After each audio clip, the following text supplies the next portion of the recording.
성경 묵상을 돕는 해설 가이드입니다. 안녕하세요. 묵상 코치입니다.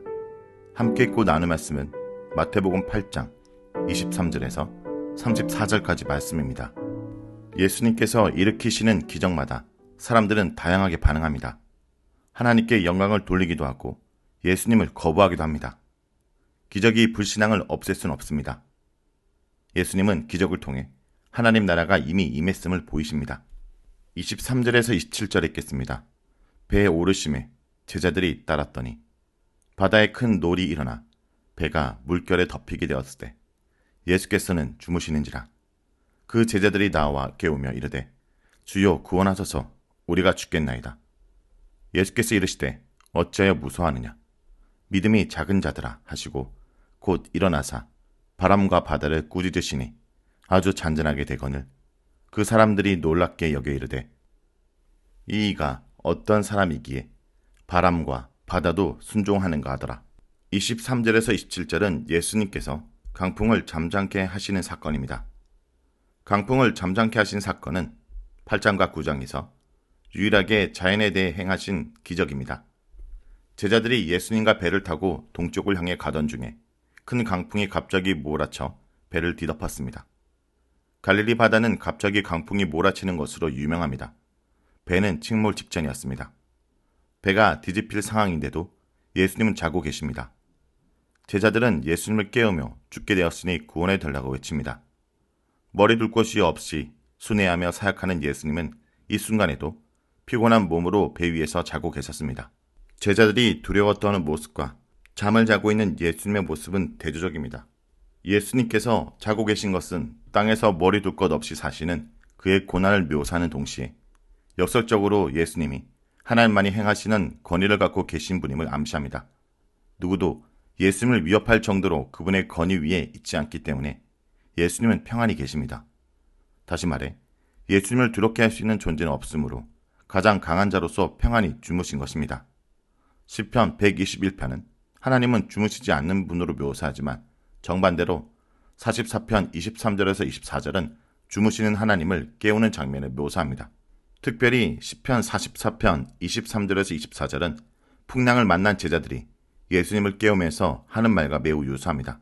따라서 이 사건에서 강조하는 것은 제자들의 믿음입니다. 본문은 하나님을 신뢰함으로 평안했던 예수가 아니라 바다를 잠잠케 만들 수 있는 신적 권위를 가진 예수님의 정체를 강조합니다. 물론 제자들의 호소가 시편의 내용을 떠올린다고 해서 그들이 예수님을 신적인 존재로 믿고 깨운 것은 아닙니다. 제자들은 예수님을 깨우면서 이 순간에도 그의 정체를 정확하게 알지 못했을 것입니다.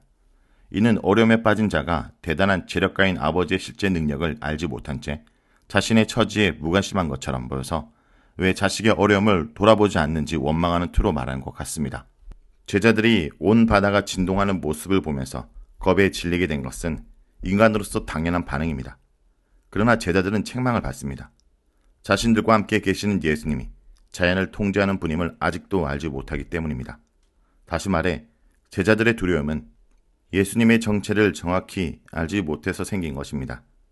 제자들은 바다를 잠잠하게 만들 수 있는 하나님의 권능을 갖고 계신 것을 알지 못합니다. 예수님의 정체를 정확히 알지 못하는 것이 믿음이 작은 상태이며 믿음이 작을 때 두려움이 엄습하기 마련입니다. 예수님은 겁에 질린 제자들을 보호하기 위해 일어나 바다를 꾸짖으셨습니다. 구약에서 하나님은 바다를 꾸짖으시는 분입니다. 특히 구약과 유대교에서 바다는 혼독의 세력이 나오는 출처로 인식되었습니다. 하나님은 이런 바다를 제압하는 주가 되십니다. 예수님은 하나님의 권능으로 자연을 통제하십니다. 제자들을 위협하는 악의 세력을 제압하십니다. 예수님의 능력을 목격한 제자들은 놀라서 그가 누구이기에 심지어 바람과 바다도 그에게 복종하신지 묻습니다. 제자들은 폭풍과 같은 인생의 위기에서 예수님의 보호를 경험합니다. 예수님은 택하신 자들과 함께 하시는 임마누엘이십니다. 임마누엘인 예수님은 배에서 제자 공동체를 보호하신 것처럼 시대를 초월해서 교회의 긍휼을 베푸는 것으로 함께 하십니다. 다음은 28절에서 34절 읽겠습니다. 또 예수께서 건너편 가다라 지방에 가시매 귀신 들린 자 둘이 무덤 사이에서 나와 예수를 만나니 그들은 몹시 사나워 아무도 그 길로 지나갈 수 없을 지경이더라.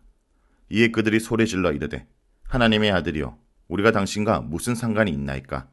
때가 이르기 전에 우리를 괴롭게 하려고 여기 오셨나이까 하더니 마침 멀리서 많은 돼지떼가 먹고 있는지라.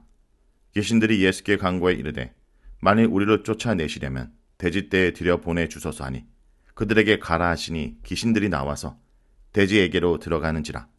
온 떼가 비탈로 내리달아 바다에 들어가서 물에서 몰사하거늘 치던 자들이 달아나 시내에 들어가 이 모든 일과 귀신 들린 자의 일을 고하니 온 시내가 예수를 만나려고 나가서 보고 그 지방에서 떠나시기를 간구하더라. 예수님과 제자 일행은 갈릴리 호수 동쪽에 위치한 데가볼리의 가다라 지방에 도착합니다. 귀신 들린 2명이 무덤에서 나와 예수님을 만나러 왔습니다. 귀신 들린 자들의 상태는 사람들에게 몹시 위험했기 때문에 이들은 마을에서 쫓겨났습니다. 몹시 폭력적이고 사나웠기 때문에 사람들을 해칠 수 있었습니다. 귀신들은 예수님을 향해서 따지고 묻습니다. 귀신 들린 자들은 예수님을 하나님의 아들로 부릅니다. 귀신들은 예수님께서 하나님의 사명을 수행하기 위해 온 하나님의 아들인 것을 정확히 알고 있습니다. 귀신들은 우리가 당신과 무슨 관계가 있습니까? 라고 묻습니다. 서로 관심이 다른데 왜 이곳을 찾아왔나는 의미입니다. 귀신들은 문자적으로 때 이전에 왜 왔는지를 묻습니다. 때는 귀신들이 형벌의 장소로 보내지는 시기로 악인들과 함께 악한 천사들이 심판을 받는 최후의 심판 때를 의미합니다. 심판의 결과로 귀신들은 지옥의 형벌을 받습니다. 괴롭히다 라고 번역된 단어는 법정에서 육체적으로 고통을 주다, 고문하다 라는 의미로 그 심한 고통을 묘사하는 동사입니다. 본문에서는 종말론적 심판을 의미합니다. 귀신들은 자신들이 고통당할 때, 즉 최후의 심판 때가 아직 오지 않았는데 왜 예수님께서 자신들에게 왔는지 묻습니다. 예수님께서 대답하지 않자 귀신들은 예수님께서 자신들을 심판하러 온 것을 직감하고 멀리 있는 돼지떼에게 들어가려고 쳐다보았을 것입니다. 자신들의 운명을 알아챈 귀신들은 돼지떼에 들어갈 수 있게 해달라고 예수님께 간청합니다. 예수님은 귀신들의 요청을 들어주십니다. 결국 돼지떼는 물에서 몰사합니다. 돼지들은 악하고 폭력적인 귀신들을 견디지 못해서 바다를 향해 달려 죽습니다. 돼지를 치던 자들의 보고를 받은 온 시내가 예수님께서 그 지방에서 떠나길 요구합니다. 생계의 수단인 돼지가 희생됐으므로 경제적 이유로 그런 요청을 했을 것입니다. 그들은 2사람이 치유받는 것보다 돼지를 더 중히 여긴 것입니다. 예수님은 그 도시를 집으로 삼은 귀신들을 쫓아내심으로써 현재와 미래의 위험을 제거하셨으나 주민들은 예수님의 행위에는 관심을 두지 않았던 것입니다. 우리는 이 사건을 하늘나라의 도래와 관련해서 해석할 필요가 있습니다. 귀신들이 들어간 돼지들이 죽은 장면은 귀신들의 운명도 지상에서 사라질 것을 암시합니다. 마태복음에서는 무저갱이라는 용어가 사용되진 않지만 귀신들이 돼지떼와 함께 물속에 던져진 것은 귀신들이 최후 심판 전까지 물 아래 10년 또는 무저갱에 갇혀 있음을 상징적으로 표현합니다. 병행 본문인 누가복음 39장 31절에서는 귀신들이 무저갱에 던져 넣지 말라라고 간청합니다. 귀신들이 깊은 곳에 갇히는 그림은 하늘나라가 예수님의 권위로 강력하게 임했음을 증명합니다. 예수님이 가지고 계신 하늘나라의 공격을 받아 사탄의 나라가 무너지고 있는 것입니다. 또한 우리는 예수님의 이동 경로를 통해서 사에서 쓸모없는 인생을 위해 헌신하시는 예수님의 마음을 배울 수 있습니다. 예수님은 사에서 완전히 추방된 사람을 만나려고 바다 폭풍을 뚫고 이곳에 오셨고 회복하고 다시 돌아가십니다.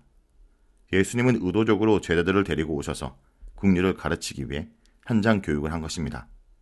세상의 관점에서 부정한 곳에서 부정한 인생을 살고 있는 사람들은 치유할 가치가 없습니다.